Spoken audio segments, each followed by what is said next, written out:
In this video, I'm going to tell you about the history of Tullibardine Distillery and do a review of the Sovereign Highland Single Malt Scotch Whisky. Tullibardine Distillery is located in Blackford, Perth, and Kinross in the south end of the Highlands of Scotland. In 1949, William Dum Evans purchased the Glen Eagle Brewery and built a distillery. In 1953, the distillery was sold to blender Brodie Hepburn. In 1971, Brodie Hepburn is bought out by Invergordon Distillers. In 1973, Tullibardine Distillery stills are increased to 4.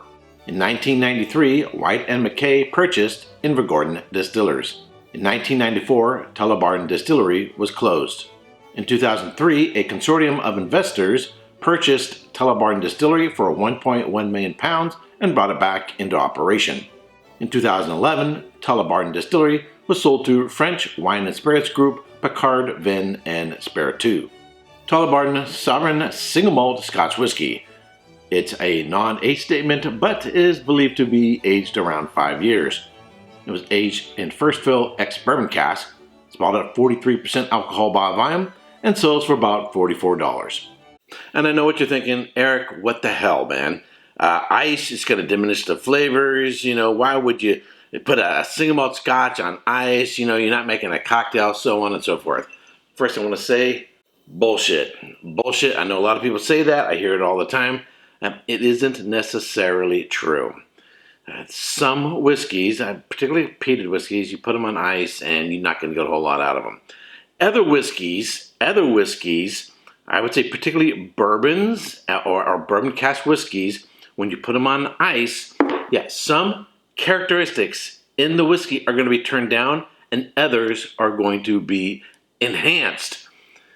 I find in bourbons and bourbon cask whiskeys, such as this Tullibardine Sovereign, it actually does better on ice.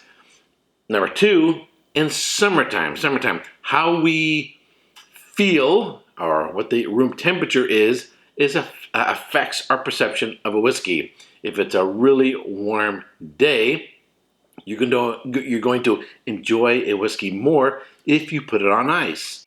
And I gotta say, for this whiskey, it's a non-age statement, 5 years or under. It's only 43% alcohol by volume, as you saw there in the notes. This is a summertime whiskey. Cold, freezing day. I'm gonna sit by the fire with a peated whiskey, right? Something nice and smoky. Get a book, get a blanket, curl up, and enjoy, say, an Ardbeg or something from Lagavulin or Lefroy or something like that. Warm summer day, maybe even a hot day, maybe even a little bit of humidity. I want something lighter, something crisp, something that reminds me perhaps of a Chardonnay, a California Chardonnay. And that's exactly what this whiskey is like. Get pear, get apple, I get vanilla, I get baking spices, particularly cinnamon, a little bit of powdered sugar. I also get a little bit of lemon meringue, or lemon drops that have powdered sugar on them.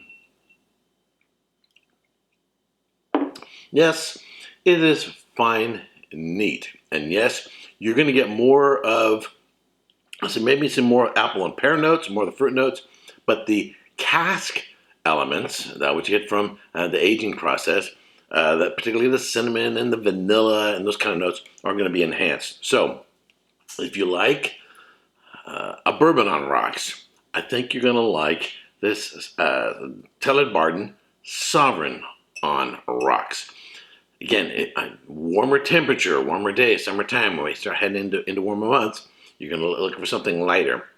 What would I give it in terms of a score? It's not the most complex whiskey in the world. It doesn't have a whole lot of development. It's got some, canned pears, a little bit of pineapple, a little bit of apple, vanilla, baking spices. Front, middle finish, pretty much the same. Length of finish, somewhat moderate. On a hot summer day, take a really good peated whiskey, say a Bunnahabhain Moyne Oloroso, probably one of the best whiskeys I've ever had in my life. Gave it 95 points when I had one a long time ago. But in the middle of the summertime, on a hot day, I don't want a big peated whiskey. I want something light, something refreshing. So even though I'm only going to give this whiskey 85 points, tasted neat, because objectively, it's not the most complex whiskey in the world. Objectively, it doesn't have the most advanced development going from the front and the middle into the finish. It doesn't necessarily have the longest finish. It's not super unique from a lot of other whiskeys that are out there. But on a hot day, this is a bottle I'm probably gonna lean towards and grab. All right, that's it for this video. If you subscribe to the channel, I want to thank you very much. If you've not yet subscribed but you like watching my videos, I would ask that you do so and ring the bell to be notified when I go live or post a new video. Until next time, cheers. Hey, don't forget to subscribe and check out these other whiskey videos.